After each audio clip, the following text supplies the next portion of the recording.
Assalamualaikum warahmatullahi wabarakatuh. Good morning, ladies and gentlemen. Welcome to our morning forum of today. So first of all, I would like to thank you to all of the audience in front of me. Thank you for attending the forum for today. So our issue is esports should be recognized as real sport. Right, so first of all, let me introduce all of you about our panels for this morning because most of them have a lot of knowledge and also experiences about this topic that we will discuss after this. So we have the first one is YB SAFWAN from the Ministry of Youth and Sport. How are you doing? I'm fine, thank you. We also have our professional gamer from Malaysian Battlefield team, which is Miss Sarah binti Ali. Rate yourself. Hello, good morning to everyone. My name is Tisara and my gamer name is Sylvia. All right. So in the last one, we have um, our football coach from the Football Association Yes, of Malaysia, Izzat. How are you doing? I'm doing just great. Thank you for asking. All right. So hope all of you was in a ping of health. So today we are going to talk about the e-sport. So first of all, I would like to give a general definition of the real sport. E-sport. E-sport is an electronic sport. So it formed a sport competition using video games. Am I right? Yes.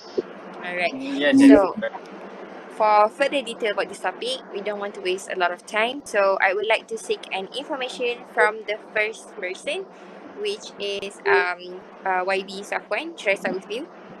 Yes. Right. So the first question is, what is your general knowledge on esport? Okay, thank you for asking that question. First, as the nation first millennial mister, I is no stranger to esports, as me, like many of my generation, have been exposed to it and are fans of esport. Talk about video game to the older generation, and they will frown and say it is another example of the younger generation wasting their time. In these days, the older generation will be surprised to learn that the video game have morphed into esport and it is a huge money earner. However, according to the website statistic, the global esport market in 2018 was valued at nearly USD $865 million. This figure is expected to reach US 1.79 billion USD in 2022. The website states that in terms of revenues, Asia and North America represent the two largest esport markets, while Asia contributes close to the half of the global esport market revenue, generating US 406 million USD in 2017. So, in my opinion, esport has been grown up in Malaysia, and we, as the superior and the leader, should enhance these opportunities to the younger generation. All right. So we already hear from YB Safwan. Thank you so much for those information. So we shall continue our question to Miss Sarah binti Ali. So what is your thoughts on esport? Thank you to our moderator for the question, and it is my pleasure to answer this question among these amazing panels. So, in my opinion, esports, from what I know, esports are video games, but everyone thinks it is a video game, and when people play it, it would be considered as only a hobby and a casual sport, not like a career like mine. Okay, it is because a lot of people are still unfamiliar with this gaming industry. Well, in the past, professional gamer is not yet a thing, and in these days, because of the technology and because of this COVID-19, people are more indulge in this internet, and they find ways to they find ways to yeah, they find ways to spend masa so they find way to spend their times, so they indulge themselves in games, and therefore from there it could be playing games can be a career too, if that someone wants to if that someone has passion in it. But esports, they are not only there are not only professional gamers, but in gaming industry there is also other jobs like commentators and support staff and game testers. So esports for me is actually an opportunity to create more job opportunities. Okay, so that's all from me. Thank you.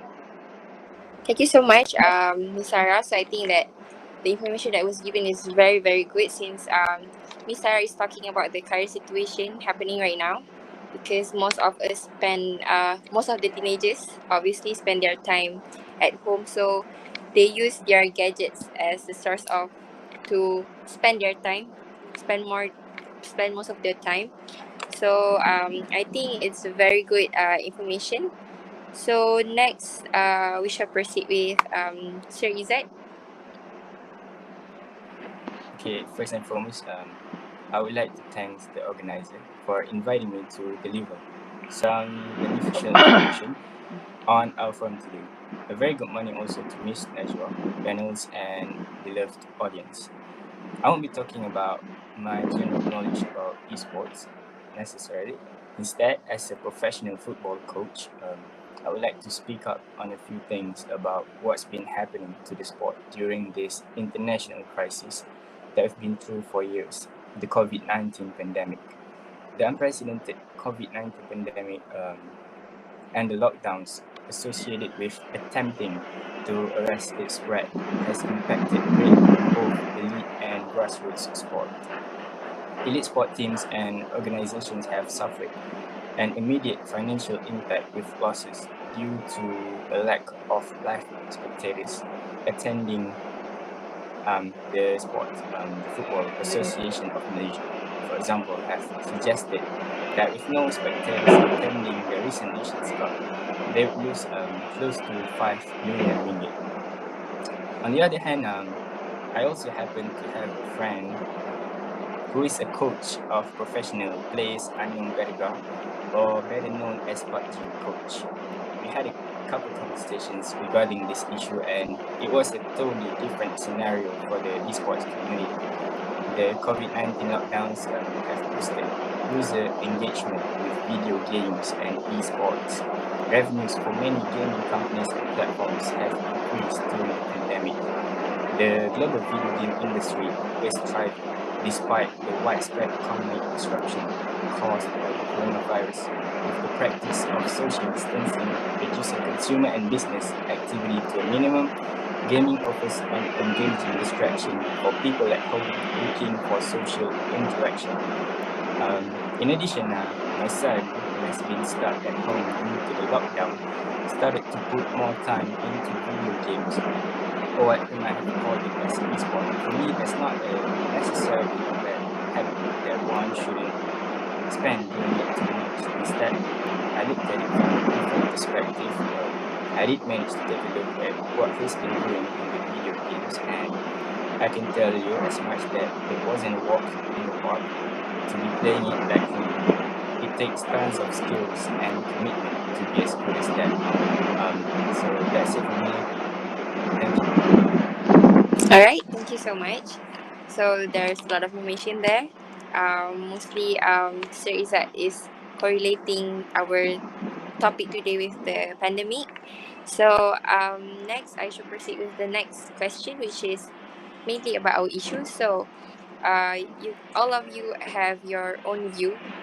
Since you guys have your own positions, so I would like to hear some of your thoughts or your views on should esport be recognized as a real sport. So, and YB Safwan, should we start with you? Thank you, Ms. Najwa. As the Minister of Youth, the KBS always look at esport as a contributor to sports, to official sports, and as an economic generator. In terms of contribution to official sports, for the first time in SEA Games history, esport will be included as a medal tally sport with 6 gold medals up for grabs in Philippines. Maybe one day it will probably be accepted as a sport at the ASEAN game level and maybe even the Olympic. So we have to make sure that we are prepared our young athletes to compete at international level in this sport. Actually, we have now included esport athletes in Majlis Sukan Malaysia (MSM) program where they get trained and will represent Malaysia like other athletes at the international level. There are also a scheme in a place where we do esport development all across Malaysia. As an economic generator last year, Malaysia hosted one of the biggest esport tournaments, the Kuala Lumpur Major, which was a Dota 2 tournament as a part of the 2018 until 2019 Dota Pro Circuit season. By hosting this tournament, we show the world that Malaysia is serious about sport. The tournament was televised worldwide, and the prize money was actually $1 million for a weekend event only. The tickets which were expensive were sold out, and the most of the buyers were from overseas. If we are to look deeper into this, it is not just about creating esport athletes. Malaysia is ranked 21st in the world in gaming revenue. We're also talking about programming and exporting esport content overseas, as we have some of the best programmer and designer in Malaysia.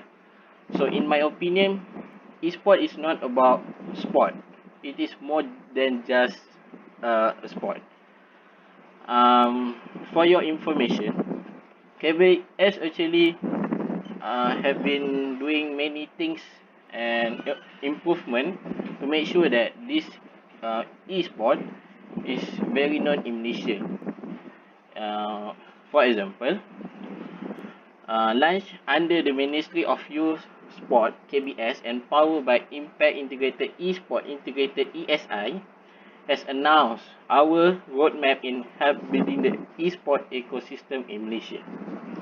During the press conference, ESI decided that they will be focusing on building an integrated structure by establishing initiative under phase 1.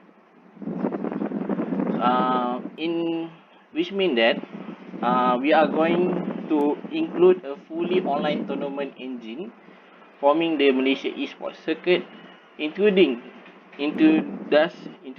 the Esport Conference and Summit series, and advocating for better regulatory framework and guidelines. In terms of long-term plans, ESI also with KBS will also be developing a capacity building program.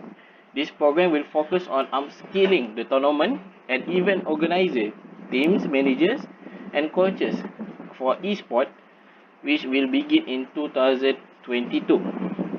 KBS also revealed that they will be creating the first KBS official esport hub, which is expected to become completed in this year, located in Spekrabix, Puchong.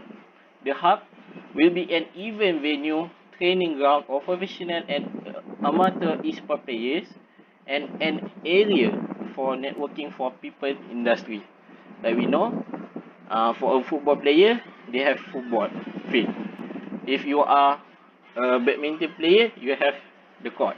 So KBS also committed to give the esport player their own official venue, which is what we are building, that the KBS official esport hub. We are proud to work together with ESI to build this national esport roadmap because it will create more opportunities to upskill our youth, but and also provide a platform for them to develop and improve esport industry in the country. So if you ask me, there are many initiative and good things that the government this day has been figured out to make sure that the esports today is going to improve until one day everyone can accept esport as the one of the sports in this world. Thank you. Alright, thank you so much, YB SAFWAN. So, what I can conclude from him is that many improvements have been done by the Ministry of Youth and Sport to to introduce the esport as the real sport in our country. So we shall proceed next with Miss Sarah Binti Ali, our professional gamer. So what do you think as a professional gamer? So should esport be recognized as real sport? Okay, thank you, moderator. So what do I think of esports being considered as real sport? Okay, well, from a gamer's perspective, yes, esports should be recognized as real sport. Okay, let me break it down. Okay, I will share you my opinions. The reason why esports should be considered as sports. Okay, so most people relate sports with Olympics or Southeast Asia Games. Okay, so let me compare the two, the Olympics and esports tournaments. Okay, there are not actually many differences between them. In fact, there is a lot of similarities. Obviously, the difference between them is movements. In Olympics, the athletes run, punch, or kick, while for esports, instead, the players just sit on a chair. Okay, I saw from the video an interview with a traditional athlete. She said something like this: if I want to practice any of Olympics sports, I actually have to go out and do it. Meanwhile, if I was a gamer, my first step is to go home and sit on the couch. Okay, that is not always the case. Okay, firstly, everyone must think that if you get injuries such as leg injury or hand injury or risky, it must be from a physical exercise. Well, esports player can get injuries like that too, from playing video games. We professional gamers can get back pain just like anyone else, and we can hurt our hand too. When I play games, I often get eye fatigue and back pain. So that shows that esports and traditional athletes have a common thing. And secondly, esport players need to be healthy too. So we have a physical training, just like a traditional athlete would.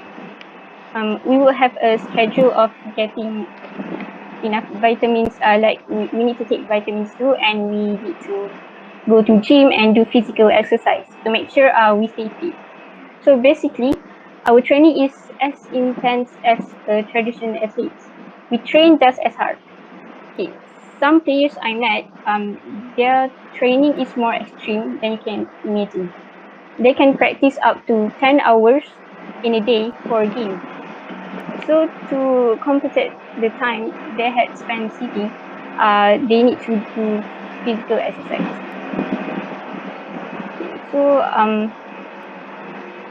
in terms of in a team player, if in sport, the players they need to build teamwork, and they need to have communication, and they need to have those abilities. They need to have self-discipline too. And well, in esports, you can gain those characteristics too. So in my conclusion, esports has much of the same emotional impact that physical sports have. So that's all from me.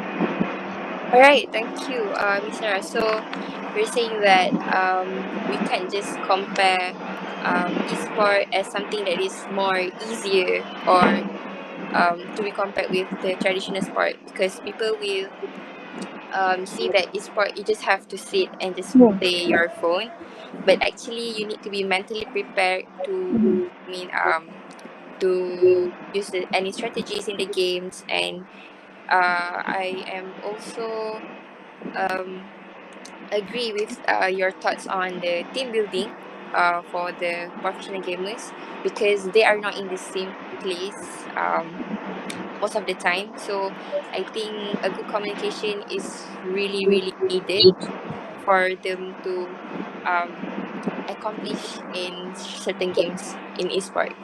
All right. So lastly, we will hear from Sir Izzat, our football coach. So, what are your thoughts on esports? Should it be recognized as real sport? Thank you, Miss Najwa. For me, to decide whether it can be considered as a sport or not, I would like to consider the following.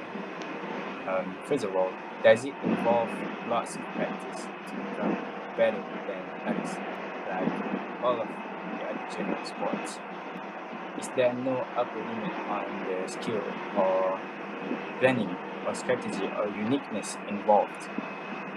Are the people genuinely interested in not only playing it but also watching it, maybe even funding it?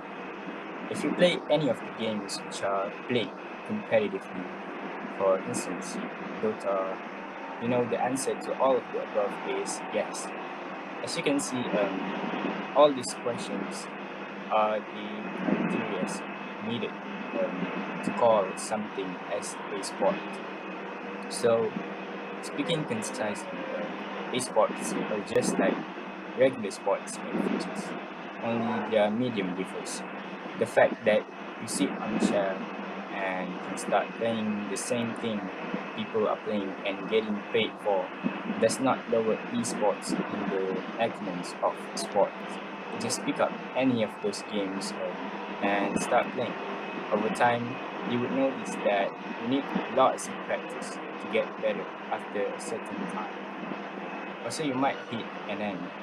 You might not get any better after that, but there will always be people playing better than that. Same thing is true for all the sports, tennis or cricket or anything else. Now, the question is organizing a $16 million tournament for a sport involving mages and dragons trying to outwit each other logical or even morally correct? No. And neither is doing the same for people dressed in shorts trying to hit a ball into a net.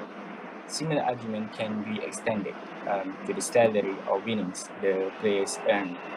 Exorbitant is the word, but that's not what the argument is about now. So, yes, I would like to say that this sport can really be considered as a real sport. So, thank you, and back to you, Mr.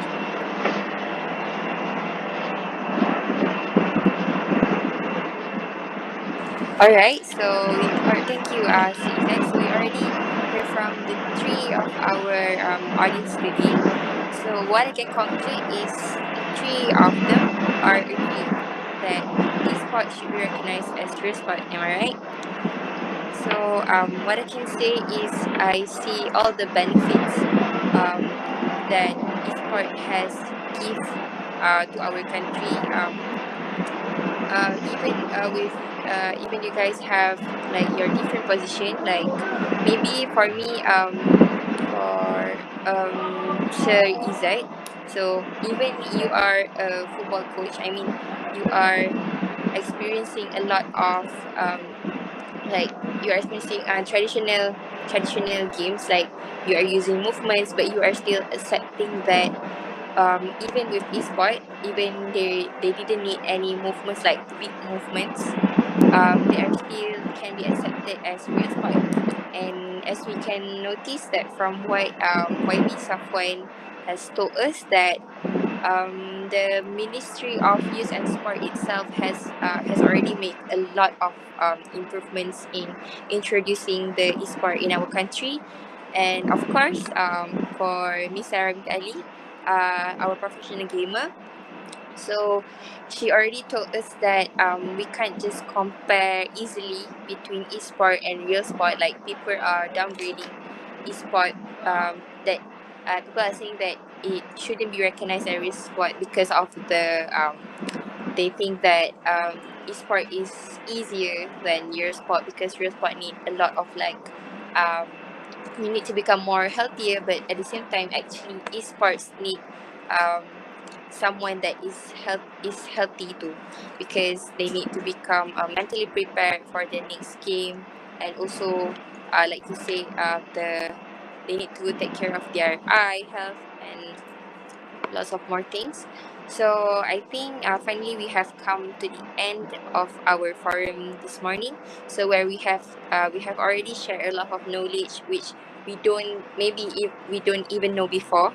So for the last word from me, I would like to thank again to all the ladies and gentlemen for this morning, and also to our panels. So a billion thank I dedicate to everyone for cheering up this forum. So thank you for your attention. Assalamualaikum warahmatullahi wabarakatuh.